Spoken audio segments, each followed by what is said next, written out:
दोस्तों चैनल पे आप सभी लोगों का बहुत बहुत स्वागत है। हम लोग आज जलवायु विज्ञान का एक बहुत ही महत्वपूर्ण कॉन्सेप्ट देखेंगे, तापीय प्रतिलोमन, थर्मल इन्वर्जन। क्लाइमेटोलॉजी में इसका बहुत इंपॉर्टेंस है क्योंकि बहुत सारी घटनाएं इसी से संबंधित हैं और अपने एग्जाम की दृष्टि से भी ये महत्वपूर्ण है। तो हम लोग इसका सबसे पहले तो कॉन्सेप्ट समझेंगे और इसके टाइप्स समझेंगे क्योंकि टाइप्स इसके बहुत महत्वपूर्ण हैं और थोड़े से कठिन भी हैं क्योंकि काफ़ी ढेर सारे टाइप्स हैं।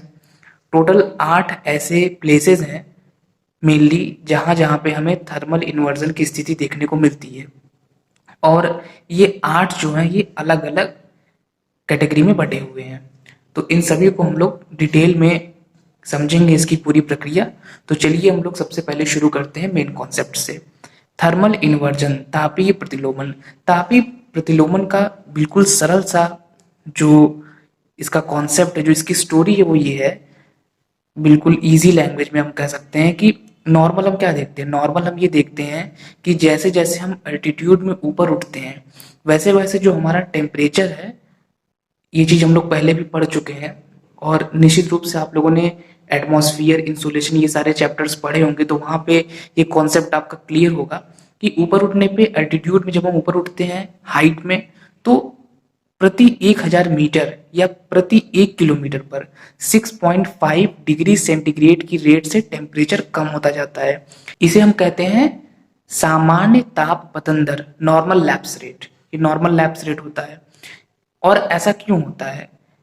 यदि हम एल्टीट्यूड में ऊपर उठ रहे हैं तो तापमान में कमी क्यों आती है? इसके पीछे जो प्रमुख रीजंस हैं, वैसे रीजंस बहुत सारे हैं, कभी हम लोग जब प्रॉपर वो चैप्टर पढ़ेंगे तो वहां देखेंगे, लेकिन मेन मेन जो आपको ध्यान में रखना चाहिए, एक तो ये है कि नीचे की ओर जो हमारा एटमॉस्फियर है वो काफी ज्यादा सघन है, ऊपर की ओर विरल है। तो जब हवा ऊपर उठती है तो ऊपर उठती है तो हवा फैल जाती है। नीचे उतरने पे क्या होगा? नीचे उतरेगी तो नीचे सघनता है, उस सघनता की वजह से तापमान अधिक हो जाता है।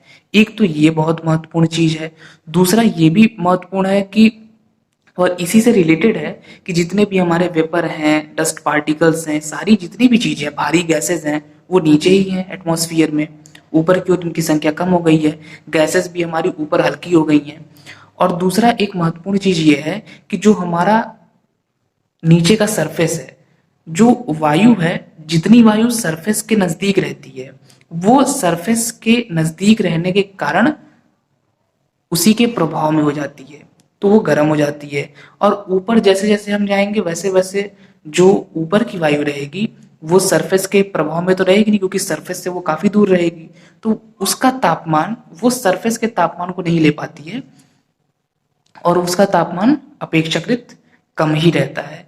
तो ये कुछ प्रमुख रीजन है जिसके कारण जब हम अल्टीट्यूड में ऊपर उठते हैं तो तापमान में हमें कमी देखने को मिलती है, और इसे ही हम समझते हैं नॉर्मल लैप्स रेट से, जो कि हम जानते हैं कि प्रति 1 किलोमीटर पर 6.5 डिग्री सेंटीग्रेड की रेट से कम होता जाता है। ये बिल्कुल नॉर्मल स्थिति है, ज्यादातर हमें यही देखने को मिलती है। इतना कॉन्सेप्ट पहले आपको अपना क्लियर रखना पड़ेगा कि नॉर्मल लैप्स रेट क्या होता है, कैसे हम एल्टीट्यूड में ऊपर उठते हैं तो तापमान में कमी आती है, ये सारी चीजें। लेकिन थर्मल इन्वर्जन की जो स्थिति होती है वो थोड़ी अपवाद की स्थिति होती है। नॉर्मल स्थिति तो अभी हम लोगों ने समझ ली, लेकिन थर्मल इन्वर्जन में क्या होता है कि ऊपर उठने पे तापमान में कमी नहीं आएगी। ऊपर उठने पे ऐसी स्थिति बनेगी कि ऊपर तापमान अधिक रहेगा, नीचे कम रहेगा। इसके पहले हम लोगों ने क्या देखा था? इसके पहले की स्थिति ये थी कि ऊपर कम तापमान, नीचे अधिक तापमान। तभी तो जैसे जैसे हम ऊपर उठते जाते हैं तापमान में कमी आती जाती है। तो स्थिति तो यही बनेगी ना कि ऊपर कम रहेगा, नीचे अधिक रहेगा टेम्परेचर। लेकिन थर्मल इन्वर्जन एक अलग स्थिति होती है, कुछ विशेष परिस्थितियां ऐसी होती हैं हमारे वायुमंडल में कि ऐसी स्थिति बन जाती है कि ऊपर अधिक तापमान होता है, नीचे कम तापमान होता है। इसे ही हम कहते हैं तापीय प्रतिलोमन या थर्मल इन्वर्जन। ये बिल्कुल विपरीत स्थिति हो जाती है सामान्य से विपरीत स्थिति हो गई, इसीलिए इसको हमने कह दिया तापीय प्रतिलोमन। प्रतिलोम का मतलब आप समझते ही हैं कि बिल्कुल उसकी अपोजिट कंडीशन हो गई।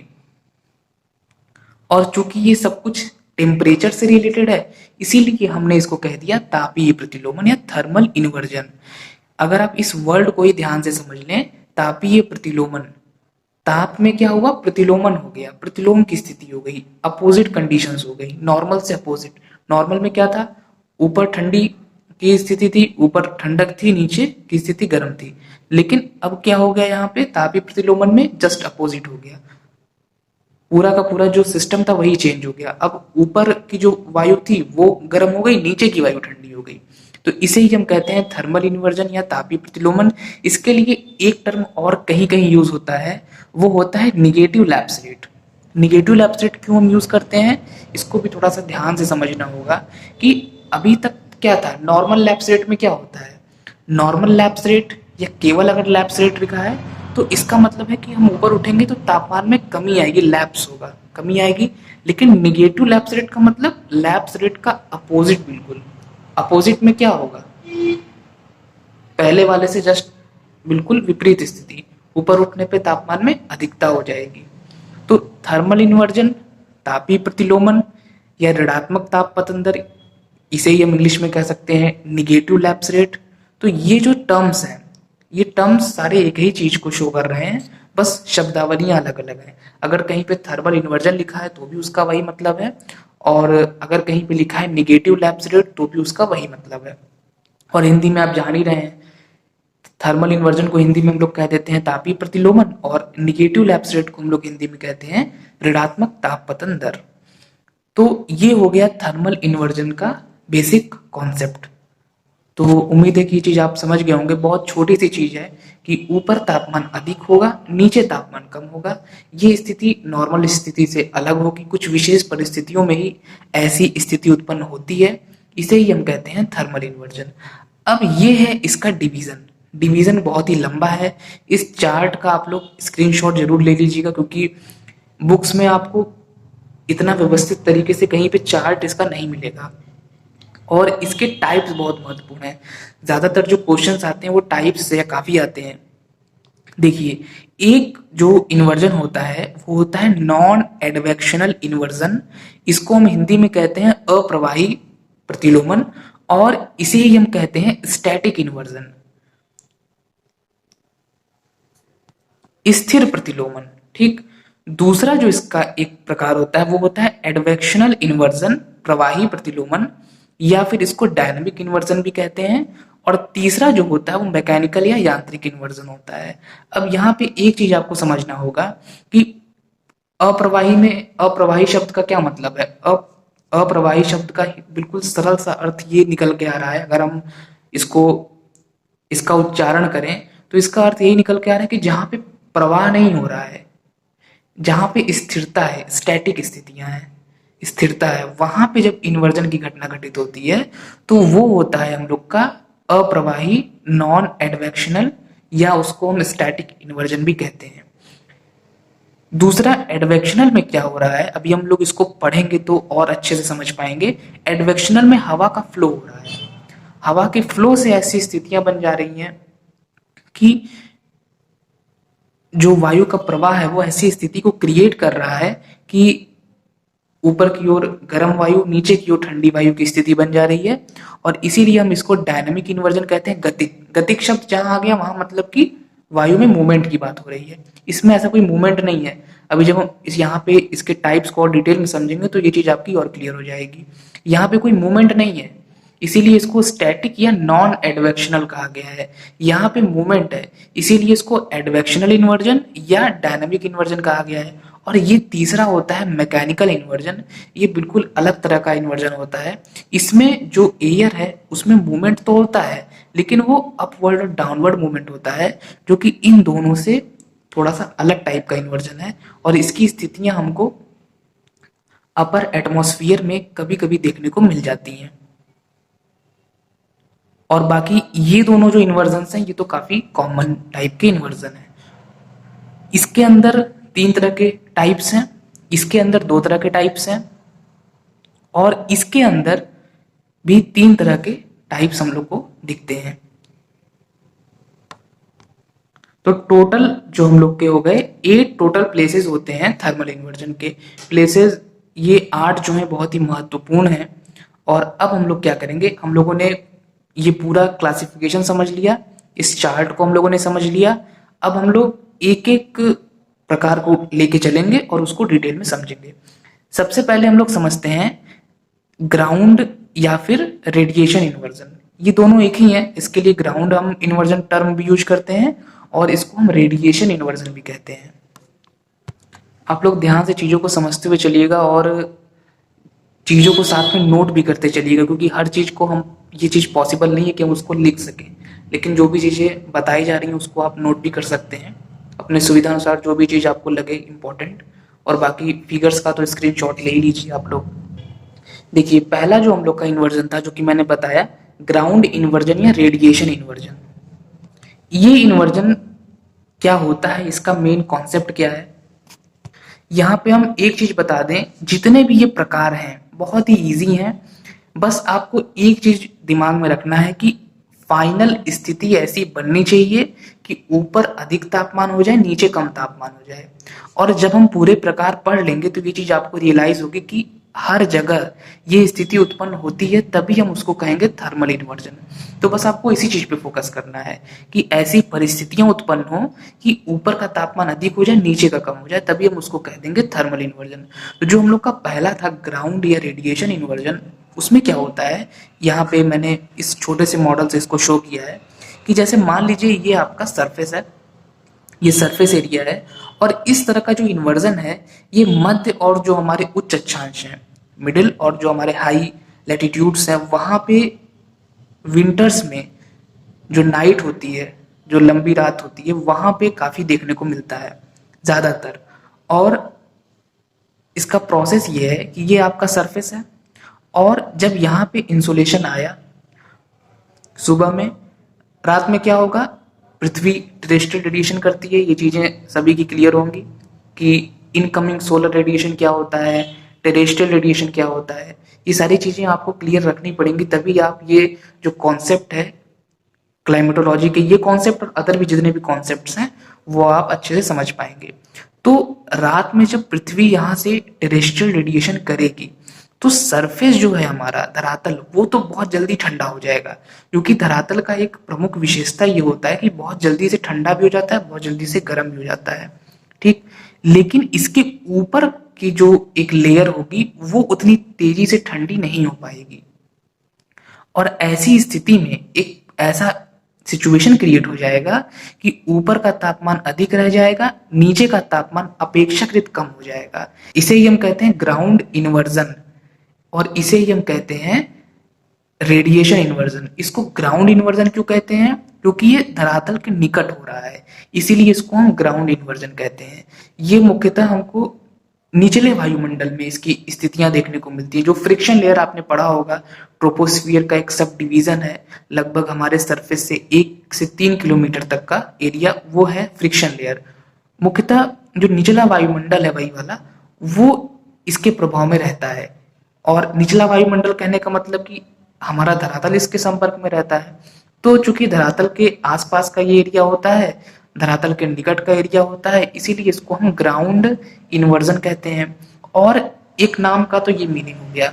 इसका जो दूसरा टर्म है, टर्म आपको बहुत मिलेंगे इसमें, इसे टर्म्स को भी फोकस करते हुए चलना है कि इसको रेडिएशन इन्वर्जन हम इसलिए कहते हैं क्योंकि पृथ्वी से जो टेरेस्ट्रियल रेडिएशन जा रहा है उसकी प्रमुख भूमिका होती है। तभी तो अभी मैंने बताया कि जो पृथ्वी से टेरेस्ट्रियल रेडिएशन जाएगा, वो टेरेस्ट्रियल रेडिएशन से क्या होगा, इसका तापमान तो बहुत जल्दी कम हो जाएगा, लेकिन ऊपर का जो ये एरिया होगा इसका तापमान अपेक्षाकृत उतना जल्दी कम नहीं हो पाएगा, और यही स्थिति बन जाएगी थर्मल इन्वर्जन वाली। तो रेडिएशन की इसमें प्रमुख भूमिका है, तो इसलिए इसको हम लोग रेडिएशन इन्वर्जन भी कहते हैं। तो बहुत इजी इसका प्रोसेस था, ज़्यादा कुछ इसमें नहीं है। मेन जो इसकी कहानी है वो यही सिंपल सी इसकी स्टोरी है। इस तरीके से हमको ग्राउंड या जो रेडिएशन इन्वर्जन है वो देखने को मिलता है, स्पेशली विंटर की नाइट्स में काफ़ी ज़्यादा ये प्रोसेस होता है। अब दूसरा जो हम लोग का प्रोसेस था, दूसरा जो टाइप था, वो था अपर एयर इन्वर्जन, उच्च वायुमंडल। ये वाला कहाँ पे था, ये वाला जो इन्वर्जन था यहाँ पे आपने एक चीज और नोटिस की होगी, यहाँ पे वायु का कोई मूवमेंट नहीं हुआ है, बस परिस्थिति ऐसी बन गई है कि ऊपर का तापमान अधिक हो गया, नीचे का कम हो गया। इसीलिए इसको कहा गया था स्टैटिक या नॉन एडवेक्शनल, उसी के अंतर्गत ये वाला आता है। दूसरा वाला जो है ये भी नॉन एडवेक्शनल वाला ही है, ये है अपर एयर इन्वर्जन, उच्च वायुमंडल। उच्च वायुमंडल में इन्वर्जन हमको मुख्यतः दो जगहों पे देखने को मिलता है। ये एक छोटा सा मॉडल है, ये हम लोग का वायुमंडल का स्ट्रेटिफिकेशन है, आपने पढ़ा होगा। एटमॉस्फेयर का वर्गीकरण हम लोग दो बेस पे करते हैं, एक हम लोग उसके रासायनिक संगठन के बेस पे, रासायनिक विशेषताओं के बेस पे करते हैं, जब हम उसको होमोस्फीयर और हेट्रोस्फीयर में क्लासिफाइड करते हैं। दूसरा हम एक तापीय विशेषताओं के आधार पे हम डिवीजन करते हैं, थर्मल क्लासिफिकेशन करते हैं, और उसमें हम डिवाइड करते हैं troposphere, stratosphere, mesosphere and thermosphere. Classification बहुत लंबा है एटमॉस्फियर का, इसमें मैग्नेटोस्फियर है, आयनोस्फियर है, फिर आयनोस्फियर में डी सतह, ई सतह, एफ सतह, जी सतह है, एफ के भी डिविजन्स हैं। तो कभी हम लोग जब एटमॉस्फियर पढ़ेंगे तो वहां पे हम लोग काफी डिटेल में इस सारी चीजों को पढ़ेंगे, लेकिन अभी फिलहाल हमारा काम इतने तक ही है कि एटमॉस्फियर का जो हमारा थर्मल क्लासिफिकेशन होता है, troposphere, stratosphere, mesosphere and thermosphere, ये हमारे चार जोन्स होते हैं, चार मंडल होते हैं। और इन चार मंडलों के बीच में ये क्या है, ये है ट्रोपोपॉज। मैंने बस शॉर्ट में लिख दिया क्योंकि मुझे इतनी उम्मीद है कि ये सभी चीजें आप लोगों की निश्चित रूप से क्लियर होंगी कि ट्रोपोस्फियर क्या होता है। अगर ये सारी चीजें नहीं क्लियर हैं तो आप लोग पहले एक बार, जो भी लोग देख रहे हैं वो एक बार एटमॉस्फियर वाले चैप्टर को अच्छे से पढ़ लें, इन डिविजन्स को समझ लें, तभी ये कॉन्सेप्ट अच्छे से कंफर्म हो पाएगा। ये ट्रोपोस्फियर एंड स्ट्रेटोस्फियर के बीच का एक डिवीजन होता है, एक 1.5 किलोमीटर मोटी पट्टी होती है जिसको हम कहते हैं ट्रोपोपॉज। स्ट्रेटोस्फियर और मेसोस्फियर के बीच में भी एक डिवीजन होता है, वो होता है स्ट्रेटोपॉज। और मेसोस्फियर और थर्मोस्फियर के बीच में भी एक डिवीजन होता है, वो होता है मेसोपॉज। तो troposphere, stratosphere, mesosphere and thermosphere, और इनके बीच बीच के जो डिविजन्स हैं, जो डिवाइडर्स हैं, ट्रोपोपॉज, स्ट्रेटोपॉज एंड मेसोपॉज। इतनी चीजें उम्मीद है क्लियर होंगी।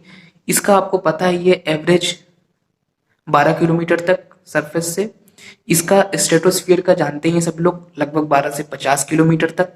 मेसोस्फियर का भी आप लोगों को पता होगा, लगभग 50 से 80 किलोमीटर तक ऊंचाई में।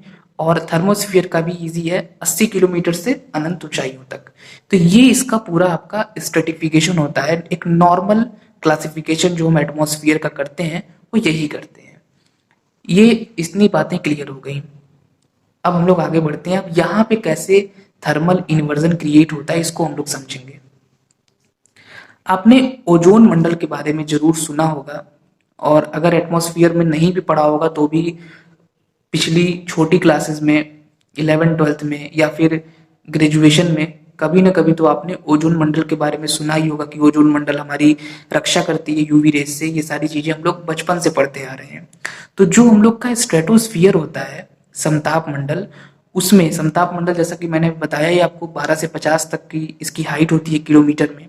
तो 12 से 50 किलोमीटर में जो नीचे का लगभग 35 किलोमीटर तक का एरिया होता है, 15 से 35 किलोमीटर तक का, वहां पे ओजोन मंडल का एक जोन होता है, ओजोन का एक एरिया होता है, उसे ही हम कहते हैं ओजोनोस्फियर। मतलब कि ओजोनोस्फियर जो है वो स्ट्रेटोस्फियर का ही एक नीचे का हिस्सा है।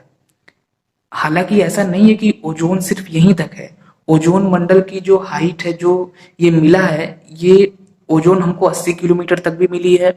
ओजोन कुछ विद्वान 55 तक इसकी सीमा मानते हैं, लेकिन ज्यादातर जो स्कॉलर्स हैं वो यही मानते हैं कि 15 से 35 किलोमीटर तक का जो एरिया है वही मेनली ओजोनोस्फियर के रूप में हम मान सकते हैं। तो इसीलिए हम लोग नॉर्मली इसी को मान के चलेंगे कि 15 to 35 किलोमीटर वाला एरिया। बाकी नई नई रिसर्चेस होती रहती हैं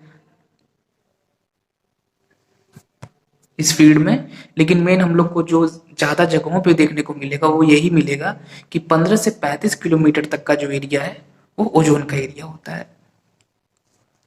तो अब यहाँ पे क्या है, यहाँ पे है आपकी ओजोन, नीचे का एरिया ट्रोपोस्फियर, ये ट्रोपोपॉज, और स्ट्रेटोस्फियर के नीचे का हिस्सा जहां पे मैंने ये मार्क किया है, ये बस एक मॉडल है, बस आपको समझाने के लिए, यहाँ पे है ओजोनोस्फियर।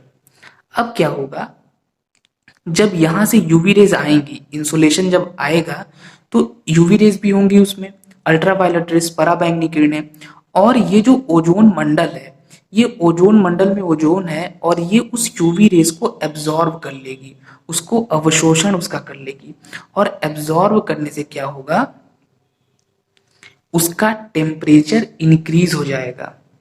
ठीक, टेम्परेचर इंक्रीज होने से क्या होगा, आप याद रखिए पुरानी वाली बात कि ऊपर अधिक तापमान नीचे कम तापमान, यही स्थिति यहाँ पे क्रिएट हो जाएगी कि ऊपर यहाँ पे कैसा है, अब ट्रोपोस्फियर में तापमान कम है, ट्रोपोपॉज तक भी तापमान बढ़ा नहीं है, लेकिन ट्रोपोपॉज जैसे खत्म हुआ और स्ट्रेटोस्फियर शुरू हुआ तो मिल गया ओजोनोस्फियर। अब यहाँ पर तो ओजोन मंडल ने क्या किया है, अपना तापमान बढ़ा लिया है। क्यों बढ़ाया है, उसने यूवी रेज को एब्सॉर्ब कर लिया है।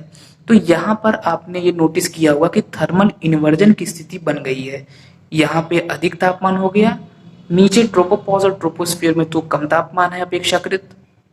तो ये एक इन्वर्जन होता है उच्च वायुमंडल का, बिटवीन ट्रोपोस्फियर एंड स्ट्रेटोस्फियर, इसकी हमें स्थिति देखने को मिल जाती है। तो यहाँ पे इसको आप एक दो बार और सुन लीजिएगा, उम्मीद है क्लियर हो जाएगा। ज्यादा कुछ है नहीं, बस इसी चीज को आपको ध्यान देना है कि ओजोनोस्फियर में कैसे यूवी रेज का अवशोषण हो रहा है और ओजोन मंडल का तापमान बढ़ जा रहा है। जब ओजोन मंडल का तापमान बढ़ जाएगा तो ओजोन मंडल का तो तापमान बढ़ गया, लेकिन उसके नीचे तो तापमान कम ही है, तो थर्मल इन्वर्जन की स्थिति जो है वो क्रिएट हो जाएगी। एक तो आपका ये हो गया, वहां पे मैंने आपको बताया था कि उच्च वायुमंडल में दो जगह पे थर्मल इन्वर्जन देखने को मिलता है, एक क्लियर है। अब आगे बढ़ते हैं हम लोग सेकंड वाले पे। यहाँ पे मैंने टेम्परेचर का एक पैटर्न बनाया है छोटा सा, ये देखने में लग रहा होगा डब्लू, लेकिन ये डब्लू नहीं है, ये शो कर रहा है कि जो हमारे डिफरेंट ये जोन्स हैं एटमॉस्फियर के, इन जोन्स में टेम्परेचर का हमें क्या पैटर्न देखने को मिलता है। देखिए, ट्रोपोस्फियर में टेम्परेचर डिक्रीज होता है, हम सभी लोग जानते हैं, इसीलिए हम ट्रोपोस्फियर को परिवर्तन मंडल कहते हैं, क्योंकि इसमें तापमान में परिवर्तन होता है, कमी आती है। जितनी भी घटनाएं हैं मौसमी वो इसी मंडल से संबंधित होती हैं। इसको हम लोग परिवर्तन मंडल, क्षोभ मंडल, विक्षोभ मंडल, बहुत सारे नामों से जानते हैं। इसके बाद जो समताप मंडल होता है, ये कमी आई तापमान में, डिक्रीज हुआ। समताप मंडल में नॉर्मली तो विद्वान मानते हैं कि तापमान समान रहता है, लेकिन कुछ विद्वान ऐसे भी जो मानते हैं तापमान, ज्यादातर विद्वान ये मानते हैं हालांकि इस बात को, कि तापमान थोड़ा बहुत इंक्रीज होता है, इंक्रीज में उनका विश्वास है। तो हम लोग भी अगर मान लेते हैं इंक्रीज होता है, क्योंकि काफी स्कॉलर्स इसको मान रहे हैं, तो स्ट्रेटोस्फियर में आप देखेंगे इंक्रीज होगा। फिर जो मेसोस्फियर होता है मध्य मंडल, उसमें फिर डिक्रीज होता है काफी तेजी से, और जो हमारा लास्ट मंडल है थर्मोस्फियर, इसमें फिर इंक्रीज होता है। तो ट्रोपोस्फियर में डिक्रीज हुआ, स्ट्रेटोस्फियर में थोड़ा इंक्रीज हुआ, मेसोस्फियर में फिर डिक्रीज हुआ, और थर्मोस्फियर में काफी तेजी से इंक्रीज हुआ। तो इस तरह का एक नॉर्मल आप अपने बस माइंड में समझने के लिए ऐसा कुछ सिंबल बना सकते हैं, इससे कभी भूलेगा नहीं। नहीं तो अक्सर हम लोग कंफ्यूज हो जाते हैं अगर पहली पहली बार पढ़ते हैं कि किस में घटेगा तापमान, किस में बढ़ेगा, लेकिन यहाँ से क्लियर रहेगा ये पॉइंट। मैंने इसको इसलिए बताया कि जैसे ये मान लीजिए आपका मेसोपॉज है, ठीक है, मेसोस्फियर में तो तापमान कम है, मेसोस्फियर की जो सीमा होती है वो लगभग 50 से 80 किलोमीटर तक होती है, और 80 किलोमीटर पे ऐसा माना जाता है कि तापमान लगभग -80 डिग्री सेंटीग्रेड तक हो जाता है, ठीक है। लेकिन इसके ऊपर थर्मोस्फियर है, थर्मोस्फियर में तापमान बहुत तेजी से बढ़ता है, और ऐसा माना जाता है कि इसकी हाईएस्ट जो हाइट होगी वहां तक तो तापमान 1000 डिग्री सेंटीग्रेड को भी क्रॉस कर जाता है। तो यहाँ पर भी अगर आप ध्यान से थोड़ा सा लॉजिक लगाएं, सोचें, तो फिर से यहाँ पे थर्मल इन्वर्जन की स्थिति क्रिएट हो रही है। कैसे क्रिएट हो रही है, मेसोस्फियर का तापमान कम है, ये मेसोपॉज है। मेसोपॉज क्या है, ये मेसोस्फीयर और थर्मोस्फीयर के बीच का डिवाइडर है। तो मेसोस्फीयर का तो तापमान कम है, -80 तक है। मेसोपॉज का भी कम ही रहेगा।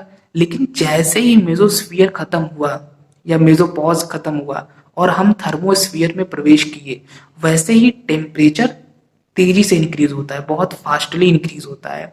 तो यहाँ पर भी ये जो एरिया है बिटवीन मेसोस्फीयर एंड थर्मोस्फीयर, यहाँ भी हमको थर्मल इन्वर्जन की स्थिति देखने को मिलती है, जिसमें मेसोस्फीयर में तो तापमान कम होता है, लेकिन जैसे ही हम थर्मोस्फीयर में जाते हैं तापमान हमें इंक्रीज देखने को मिलता है। तो वही स्थिति फिर से बन गई थर्मल इन्वर्जन की, कि ऊपर अधिक तापमान, नीचे कम तापमान। यही सेम स्थिति हमको यहाँ देखने को मिली थी। यहाँ अधिक तापमान ओजोन के कारण, ओजोन मंडल के कारण, और नीचे कम तापमान। तो ये दोस्तों वायुमंडल की जो हमारी लेयर्स हैं उनमें जो थर्मल इन्वर्जन होता है उससे ये संबंधित है। जैसे जो हम लोगों ने अभी ग्राउंड इन्वर्जन देखा था वो हमारे फ्रिक्शन लेयर से संबंधित था। फ्रिक्शन लेयर क्या है? फ्रिक्शन लेयर मेनली हम लोग का लगभग 3 किलोमीटर तक का एरिया होता है, ट्रोपोस्फियर का ही एक पार्ट होता है। तो ये ग्राउंड रेडिएशन या ग्राउंड इन्वर्जन था ये। और ये हम लोग का उच्च वायुमंडलीय जो इन्वर्जन है, इसमें हम लोगों ने एक ओजोन वाले एरिया में कैसे होता है उसको बहुत अच्छे से समझा, और जो बिटवीन थर्मोस्फियर और मेसोस्फियर होता है उसको हम लोगों ने देखा। तो अभी हम लोगों ने 3 तरह का जो इन्वर्जन है वो समझ लिया। अब हम लोग आगे बढ़ते हैं। हम लोगों ने नॉन एडवेक्शनल या स्टैटिक इन्वर्जन कंप्लीट कर लिया है, जिसमें आपने ये नोटिस किया होगा कि वायु में कोई गति नहीं हो रही है, बस परिस्थितियां ऐसी बन रही हैं कि ऊपर तापमान अधिक हो जा रहा है, नीचे कम हो जा रहा है। लेकिन अब हम लोग प्रवेश कर चुके हैं एडवेक्शनल वाले में। यहाँ पे क्या होगा? यहाँ पे वायु में मूवमेंट होगा। देखिए ये इसका एक सब डिवीजन था पहला वाला, जो हम लोग यहीं से स्टार्टिंग करते हैं इसकी। वैली इन्वर्जन, घाटी प्रतिलोमन। घाटी प्रतिलोमन का कॉन्सेप्ट बहुत ही सिंपल है कि ये आपका मान लीजिए कोई माउंटेन एरिया है, इधर इधर माउंटेन्स है, बीच में वैली एरिया है, घाटी का क्षेत्र है। और यहाँ पे क्या होगा, विंटर्स में नाइट में यहाँ पे क्या होता है कि जो ऊपरी क्षेत्र है हमारे, ये ऊपर के एरियाज, यहाँ की जो वायु होगी वो काफी ज्यादा भारी हो जाती है, क्योंकि यहाँ पे तापमान बहुत तेजी से डिक्रीज होता है और यहाँ की जो वायु है वो भारी हो जाती है, हैवी हो जाती है। अब यहाँ का तो तापमान बहुत कम रहता है, और वैसे भी ऊपर के क्षेत्रों में आपको पता ही, एल्टीट्यूड में ऊपर तापमान वैसे भी कम रहता है। पहाड़ी क्षेत्रों में जब कभी हम लोग ट्रैवल करने जाते हैं तो जैसे जैसे हम ऊपर चले जाते हैं वैसे वैसे आपको सिंपली एक चीज देखने को मिल जाएगी। जैसे हरिद्वार जाएं अगर हम, तो हमें हो सकता है उतनी ठंडक न महसूस हो, लेकिन अगर हम चले जाएं उत्तराखंड में ही, हम बद्रीनाथ या केदारनाथ चले जाएं तो हमें वहां पे काफी ठंडक महसूस होगी, क्योंकि अल्टीट्यूड में डिफरेंस है। हरिद्वार, हल्द्वानी ये सब काफी नीचे हैं। बद्रीनाथ, केदारनाथ, या अगर हम हिमाचल में चले जाएं डलहौजी या खजियार के साइड, तो वहां हमें काफी कम तापमान मिलेगा। तो सब कुछ जो चीज है ये अल्टीट्यूड के कारण है। तो यहाँ पे क्या हुआ, विंटर्स की नाइट है और ऊपर के जो एरियाज हैं यहाँ पे टेम्परेचर काफी कम है, और टेम्परेचर काफी कम है, बल्कि जो घाटी के एरिया है वहां की स्थिति अपेक्षाकृत ठीक है। वहां पे वहां की जो वायु है वो अपेक्षाकृत गर्म है, ऐसा नहीं कि बहुत गर्म है, लेकिन इस वाली से थोड़ा गर्म है अगर हम कंपेयर करें तो। अब क्या होगा कि ये वही कॉन्सेप्ट है हमारा पुराना, कि जो भारी वायु होती है, जो ठंडी वायु होती है वो भारी होती है और वो नीचे बैठती है। वही चीज यहाँ पे होगी कि ठंडी वायु इसकी नीचे आएगी, इसको हम कहेंगे डिसेंडिंग एयर। ये डिसेंड करेगी नीचे की ओर, और जब ये नीचे आएगी, इधर से भी आ रही है और इधर से भी आ रही है, और नीचे अपेक्षाकृत, जैसा कि मैंने अभी आपको बताया कि इसकी तुलना में थोड़ी गर्म वायु नीचे रहेगी घाटियों के क्षेत्र में। तो ये नीचे जो हवा आ रही थी, नीचे जो वायु आ रही थी, इसने इस गर्म वायु को ऊपर उठा दिया, और वही स्थिति आपकी बन गई फिर से थर्मल इन्वर्जन की, कि ऊपर के एरिया में यहाँ पे क्या हुआ, यहाँ पे अधिक तापमान हो गया, और नीचे के जो एरियाज थे यहाँ कम तापमान हो गया। नीचे के एरियाज में कम तापमान क्यों हुआ? नीचे के एरियाज में कम तापमान इसलिए हुआ क्योंकि ऊपर के एरियाज से भारी ठंडी वायु नीचे आ गई, इसलिए यहाँ तापमान कम हो गया। ऊपर तापमान क्यों बढ़ गया?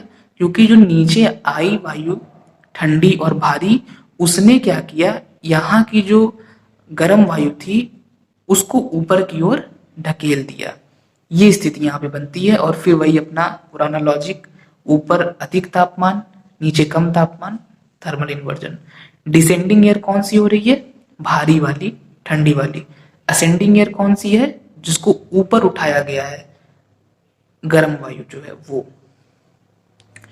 तो ये है थर्मल इन्वर्जन, और इसका बहुत ही अच्छा एग्जाम्पल है, ये हम लोग कई जगह पढ़ते भी हैं कि इसी के कारण माउंटेन एरियाज में क्या होता है कि जो नीचे के एरियाज होते हैं यहाँ तो काफी ज्यादा फ्रॉस्ट, पाले की स्थिति देखने को मिलती है, लेकिन ऊपर के जो एरियाज है, जैसे जैसे हम ऊपर जाएंगे वहां पे फ्रॉस्ट या पाला ये सब नहीं मिलता है। उसका रीजन क्या है? ये process, ascending and descending airs. अब हम लोग आगे बढ़ते हैं, और ये हम लोग का डी, ये भी नॉन एडवेक्शनल, ये भी एडवेक्शनल का ही एक दूसरा पार्ट। इसको आपने वहां पे पढ़ा रहा होगा, हॉरिजॉन्टल इन्वर्जन या क्षैतिज प्रवाही प्रतिलोमन। ये बहुत ही सिंपल है। ये मान लीजिए कोई एरिया है, काफी ज्यादा ये तटीय क्षेत्रों में इसके काफी एग्जांपल्स देखने को मिलते हैं। ये कोई एक ऐसा एरिया है जहां पे एक साइड से गर्म वायु आ रही है, एक साइड से ठंडी वायु जा रही है। तो वही स्थिति क्रिएट होगी कि ठंडी वायु भारी है वो नीचे बैठेगी, गर्म जो वायु है वो ऊपर उठ जाएगी क्योंकि वो हल्की होती है, और थर्मल इन्वर्जन की जो स्थिति है वो क्रिएट हो जाएगी। यहाँ पे आपको एक चीज हमेशा याद रखनी, और ये चीज सभी लोगों को पता भी रहती है ज्यादातर, कि ठंडी वायु का नीचे बैठना और उसका भारी होना, और गर्म वायु का हल्का होना और ऊपर की ओर उठना, ये जो बातें हैं दोनों, ये क्लाइमेटोलॉजी का, अगर हम ये कहें कि क्लाइमेटोलॉजी का एक तरीके से सार है ये, क्योंकि बहुत सारी घटनाएं, बहुत सारी क्या, ओवरऑल जितनी भी प्रोसेसेस हैं जलवायु विज्ञान के, वो इसी से संबंधित हैं। सब प्रोसेस में आपको कहीं ना कहीं ये कॉन्सेप्ट जरूर मिल जाएगा, इसलिए इस चीज को हमेशा याद रखना है। तो ये नॉर्मल है क्षैतिज प्रवाही प्रतिलोमन, कि कोई भी ऐसी परिस्थिति बन गई किसी भी क्षेत्र में कि इधर से गर्म वायु आ गई, इधर से ठंडी वायु चली गई, तो क्या होगा वो आप लोग को पता ही है कि गर्म वायु ऊपर उठ जाएगी, ठंडी वायु भारी है वो नीचे चली जाएगी। ये हम लोग का इसके बाद का, हालांकि ई वाला हम लोग को देखना चाहिए, लेकिन हम लोग पहले एफ को देख लेते हैं। ई चूंकि मैकेनिकल वाला है तो उसको हम लोग एक साथ कर लेंगे, क्योंकि मैकेनिकल के दो हम लोग को देखने हैं। ये साइक्लोनिक वाला है, ठीक। और साइक्लोनिक में आपको पता है ये टेम्परेट साइक्लोन में क्या स्थिति बनती है, लगभग यही वाला concept, almost same to same, कि इधर से ठंडी वायु जा रही है,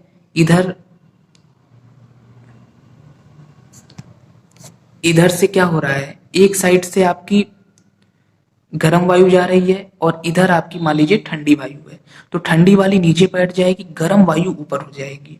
ये यहाँ पे आपने पढ़ा होगा फ्रंट्स, वाताग्र, वो वाला कॉन्सेप्ट है। अब इसमें एक चीज और इंपॉर्टेंट है कि कभी कभी क्या होता है कि गर्म वायु काफी प्रभावी रहती है, और वो क्या करती है, वो ठंडी वाली वायु को दबा करके खुद ऊपर उठ जाती है।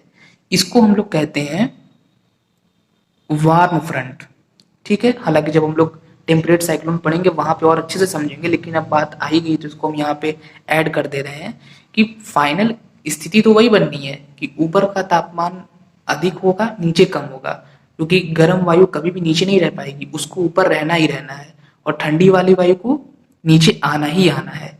लेकिन कभी कभी वही जो, जैसा कि मैंने बताया कि ऐसी स्थिति बनती है कि जब गर्म वाली वायु पावरफुल होती है तो वो खुद ठंडी वायु को दबाकर ऊपर उठ जाती है, और कभी कभी अगर ठंडी वाली वायु पावरफुल है तो क्या होगा, वो खुद गर्म वायु को ऊपर की ओर ढकेल देती है। दोनों ही केस में गर्म वायु को ऊपर उठना है, लेकिन एक में जब वार्म फ्रंट की स्थिति है, जब गर्म वायु प्रभावी है, तो खुद वो ऊपर उठ गई है, ठंडी वाली को दबा के। लेकिन दूसरी स्थिति में जब ठंडी वाली वायु प्रभावी है, कोल्ड फ्रंट की स्थिति है, तो जो ठंडी वायु है वो ढकेल के गर्म वाली वायु को ऊपर कर रही है। ये स्थिति यहाँ पे बनती है। और ये हम लोग का मैकेनिकल इन्वर्जन का एक सब डिवीजन अपवर्ड। इसमें क्या होता है, ये उच्च वायुमंडल में इस तरह की स्थितियां कभी कभी क्रिएट हो जाती हैं जब वायु का ऊपर की ओर मूवमेंट होता है। तो ऊपर की ओर मूवमेंट जब तेजी से होता है तो मान लीजिए ये जो वायु ऊपर जा रही थी ये गर्म थी और ऊपर नॉर्मल स्थिति है, ठंडी वायु ऊपर है, लेकिन जब तेजी से गर्म वायु ऊपर की ओर गई तो वही स्थिति हो जाती है कि ठंडी वायु को नीचे बैठना पड़ता है और ये ऊपर चली जाती है। तो यहाँ भी थर्मल इन्वर्जन की स्थिति उच्च वायुमंडल में कभी कभी ऐसी परिस्थितियां क्रिएट हो जाती हैं। और सेम यहाँ पर भी यही चीज होता है डाउनवर्ड मूवमेंट में कि कभी कभी हवा, अभी हम लोगों ने क्या देखा, ऊपर जब गर्म हवा ऊपर जा रही थी तेजी से तो ऊपर की ठंडी वायु को नीचे आना पड़ा और गर्म वायु ऊपर चली गई। यहाँ पे डाउनवर्ड मूवमेंट में क्या होता है, कभी कभी ऐसी स्थिति बनती है कि गर्म वायु तेजी से नीचे उतर रही है, और या गर्म नहीं भी है, नॉर्मल वायु भी अगर तेजी से नीचे उतर रही है, तो आप लोग को पता है कि जैसे जैसे हम अपने एटमॉस्फेयर में नीचे आते हैं वैसे वैसे सघनता बढ़ती है, वैसे वैसे भारी गैसेस हमें मिलने लगती हैं, वैसे हमारा जो वेपर है उसका जो मात्रा है, अमाउंट है, वो इंक्रीज होता है, एरोसोल्स पार्टिकल्स सारे इंक्रीज होते हैं, तो डेंसिटी इंक्रीज हो जाती है एटमॉस्फेयर की। और यहाँ पे इसका इतना कंप्रेशन हो जाता है कि इसका तापमान बढ़ जाता है, नीचे उतरते समय संपीड़न हो जाता है, कंप्रेशन हो जाता है, और ऐसा एक सिचुएशन क्रिएट हो जाता है कि नीचे कम तापमान, ऊपर अधिक तापमान, और यहाँ फिर से थर्मल इन्वर्जन की वही परिस्थिति हमें देखने को मिल जाती है। तो दोस्तों हम लोगों ने सभी प्रकार के इन्वर्जन्स को काफी डिटेल में अच्छे से समझ लिया है। अब एक बार हम बस सबका टाइटल बता दे रहे हैं फिर से। ये हम लोग का था ग्राउंड इन्वर्जन या रेडिएशन इन्वर्जन। ये हम लोग का था उच्च वायुमंडलीय प्रतिलोमन, इसमें हम लोगों ने दो देखे थे। ये हम लोग का था वैली इन्वर्जन। ये हम लोग का था क्षैतिज प्रवाही प्रतिलोमन हॉरिजॉन्टल। ये साइक्लोनिक वाला था। ये मैकेनिकल का अपवर्ड वाला था। ये मैकेनिकल का डाउनवर्ड वाला था। तो टोटल यहाँ पे हम लोगों ने 8 तरह के इन्वर्जन देखे। एक चीज और हम ऐड कर दे रहे हैं यहाँ पर कि इसको लंबवत प्रवाही भी कहते हैं, क्योंकि यहाँ पे आप देखिए, यहाँ पे क्षैतिज प्रवाह हो रहा था, यहाँ भी क्षैतिज प्रवाह हुआ था, लेकिन यहाँ पे हवा में लंबवत प्रवाह हुआ था, जो वायु थी उसमें लंबवत प्रवाह हुआ था, इसीलिए इसको हम लोग लंबवत प्रवाही इन्वर्जन या प्रतिलोमन की जो है टाइटल देते हैं। दोस्तों तो इस तरीके से हम लोग का ये टॉपिक कंप्लीट होता है। एक लास्ट पॉइंट मैं यहाँ पे ऐड कर दे रहा हूँ कि ये चीज़ आपको देखने को मिलती होगी, ये बुक्स में आपने पढ़ा भी होगा, लेकिन इसको बहुत ज़्यादा एक्सप्लेन नहीं किया जाता किताबों में कि क्यों थर्मल इन्वर्जन से रेनफॉल की स्थिति नहीं होती है और हमारा जो एटमॉस्फेयर है उसमें स्टेबिलिटी की स्थिति बन जाती है। उसका रीज़न ये है कि जैसे अगर ऊपर का तापमान अधिक रहेगा, नीचे का तापमान कम होगा, रेनफॉल होने के लिए या अनस्टेबिलिटी होने के लिए क्या होना चाहिए कि हवा ऊपर उठे, उसका ऊपर कंडेंसेशन हो और फिर जाके रेनफॉल हो, तभी रेनफॉल की स्थिति बनेगी। और कंडेंसेशन कब होगा, जब नॉर्मल लैप्स रेट की घटना घटित हो पाएगी और ऊपर उठने पे तापमान में कमी आनी चाहिए, तभी कंडेंसेशन होगा। लेकिन ये स्वाभाविक सी बात है कि ऊपर तापमान अगर अधिक है तो हवा ऊपर उठेगी ही नहीं, कंडेंसेशन होगा ही नहीं, रेनफॉल भी नहीं होगी। इसीलिए हम ये कहते हैं कि थर्मल इन्वर्जन जो है, ये क्वेश्चन कई बार आ चुका है कि किस तरीके से थर्मल इन्वर्जन से स्टेबिलिटी क्रिएट होती है और रेनफॉल नहीं होती है। तो ये इसका मेन कॉन्सेप्ट है, और ये हम लोग के नेट जेआरएफ के एग्जाम में भी स्टेबिलिटी से रिलेटेड ये क्वेश्चन एक दो बार आए हुए हैं।